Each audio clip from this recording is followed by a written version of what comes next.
Today we are diving into how to export GIFs directly in DaVinci Resolve. No third-party tools required. Let's jump in.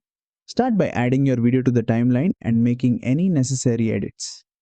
Keep in mind that GIFs work best with shorter clips, so trim your footage to just a few seconds.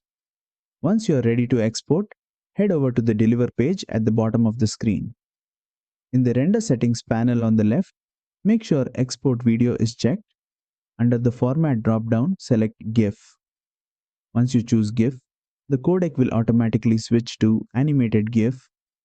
Set the resolution based on your preferences. For GIFs, smaller resolutions are ideal for a balance between quality and file size. Adjust the frame rate if needed. Typically, 15 to 30 FPS works well for GIFs. Now that everything's set, click Add to Render Queue, then hit Render All. DaVinci Resolve will process your clip and export it as an animated GIF. And there you have it. You've created a high-quality GIF directly in DaVinci Resolve.